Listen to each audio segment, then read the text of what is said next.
Hello, everyone. This is Dr. Kelly Ruck, Assistant Professor with the Department of Nursing. And this video tutorial is going to be focused on introducing you to our PAWS, P-A-W-S system. This is an application that you are going to be using quite frequently throughout your program here at Frostburg, and it's something that you need to become increasingly familiar with. There is a lot of information that you can access via PAWS, and it's important that you know how to make this work for you. So you will see that I have navigated to the Frostburg State University's main webpage, and this really is the easiest place to navigate to the PAWS system. You will do that by hovering over this login button up in the upper right hand corner and simply clicking on PAWS. Now, this will ask you for your user ID and your password, and then you'll click the sign in button. I am currently in a beta version of PAWS so that I'm able to actually show you a student, but you're not able to see any student identifying information. So this is what you will see whenever you log into PAWS. You'll see a number of folders, including holds, to-do list, academics, finances, financial aid, personal information, and other areas. Now, as a faculty member, my screen looks very different, and I'm actually rather unfamiliar with what the student is able to see and view. So during this tutorial, we're actually going to be investigating this together. So bear with me. Let's click on the holds and the to-do list. So holds. What is a hold?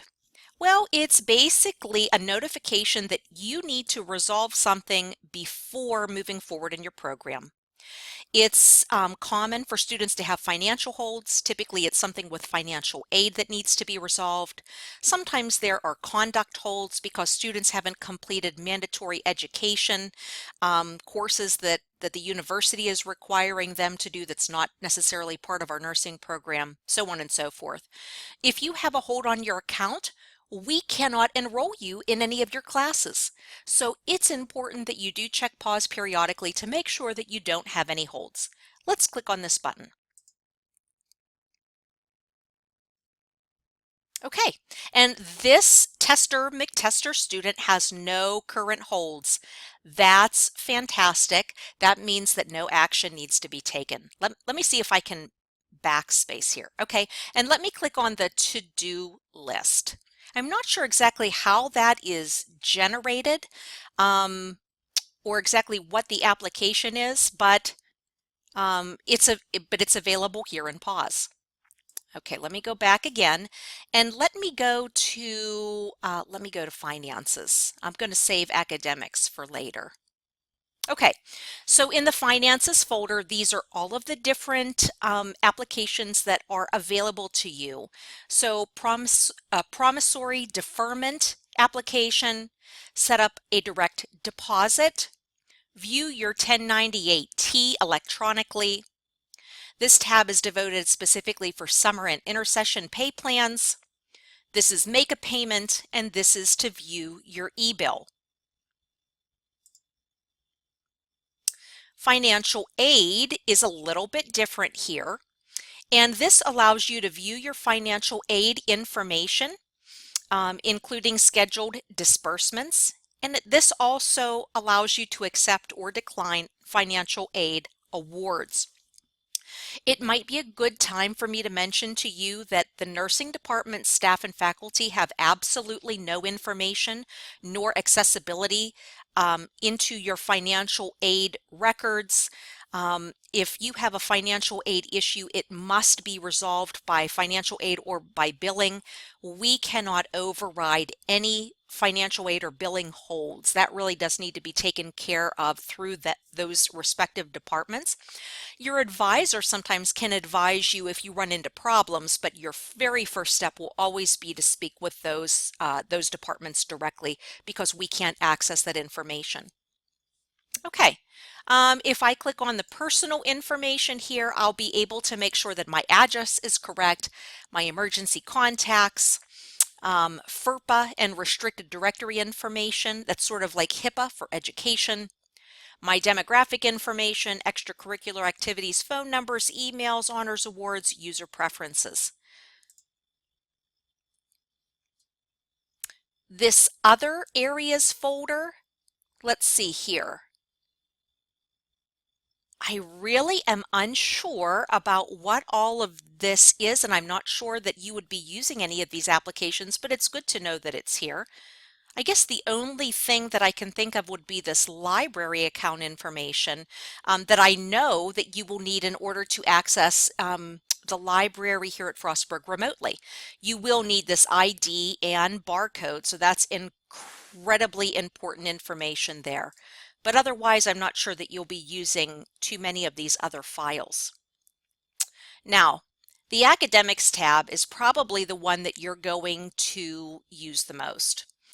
There's a tab here for viewing your grades, and those will be calculated after final grades are due at the very, very end of each semester. And typically it takes a while to get those processed. So it may be a couple of weeks even after the end of the semester for you to be able to see your final grade in PAWS. There's an advising folder.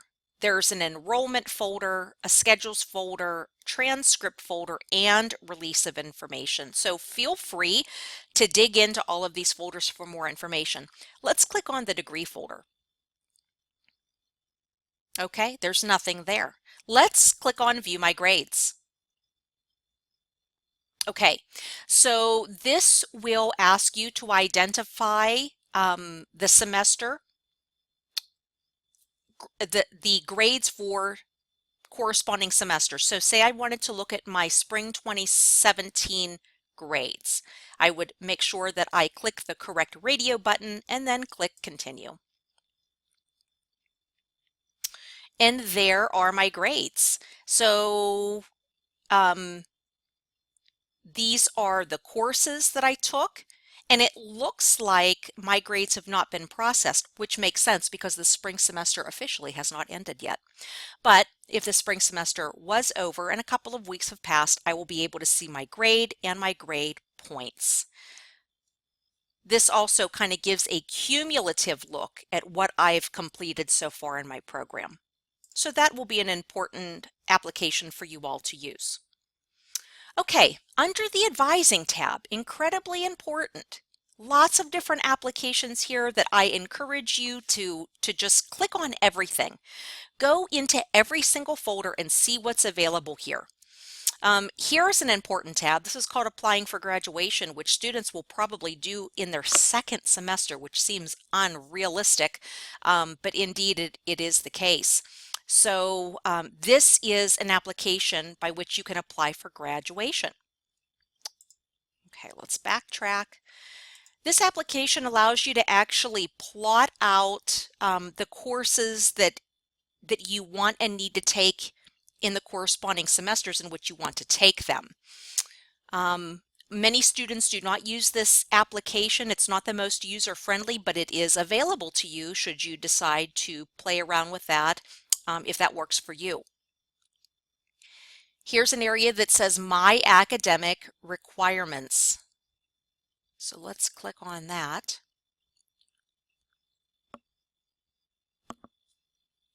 Okay, so in this application, it'll tell you when the report was last generated. There's also a statement here that says this is for advising only. It is not an official record. So this is a bit of a disclaimer.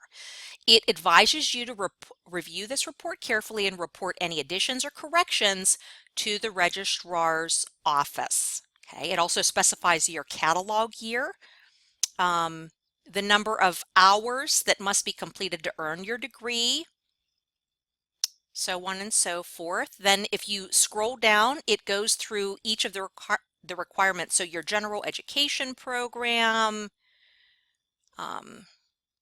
natural sciences, social sciences, FSU colloquia, identity and difference, and then down at the bottom it will go over your required core courses for the nursing program. So that is all available to you.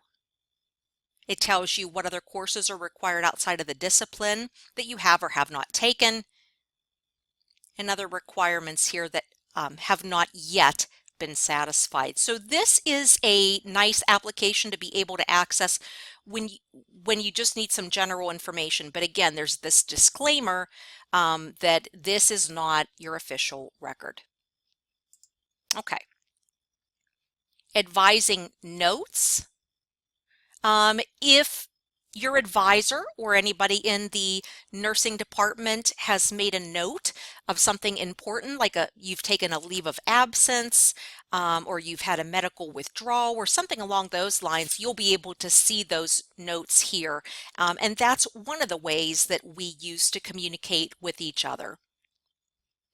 Here is my course history. This is a really handy application.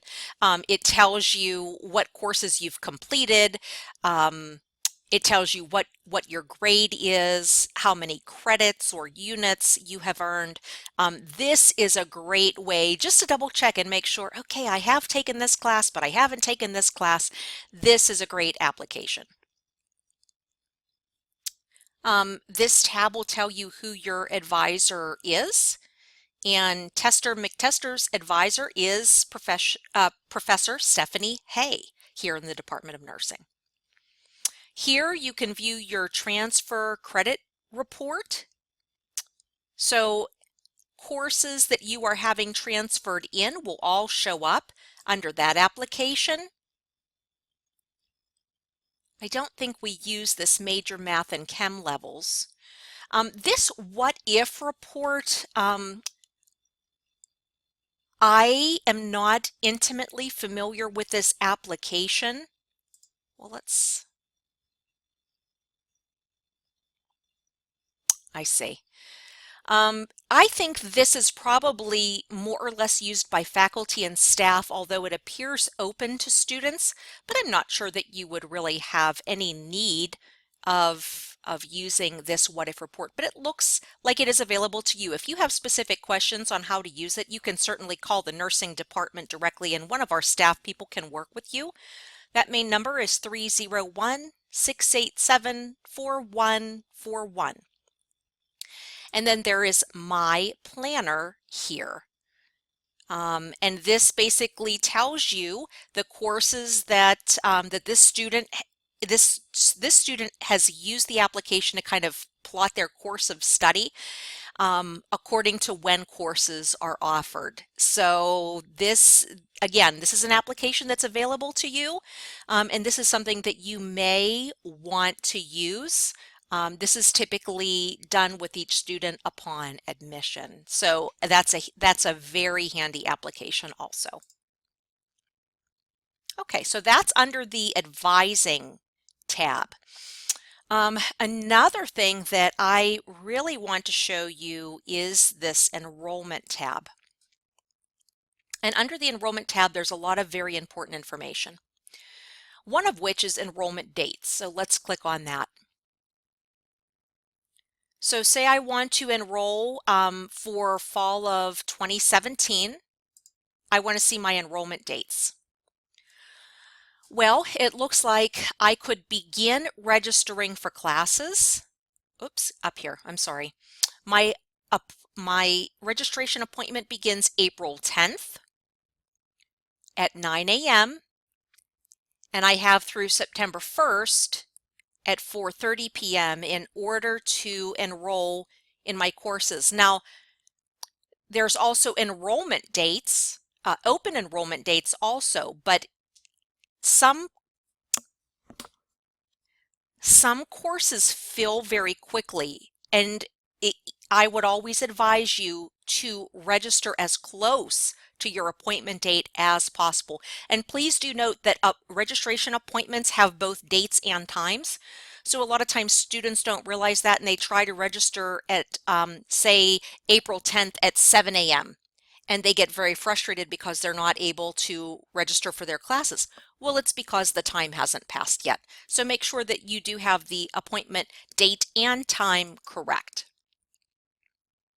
Okay, and then there are also other enrollment folders here. You can add classes, drop classes, and swap classes. And then there's also a tab here that says enrollment verification. Now, this is probably one of the most common applications that you're going to use in the PAWS system. And so I think what I'm going to do is I'm going to actually create a separate tutorial that just talks about enrollment, dropping, and swapping. Thanks so much for your time.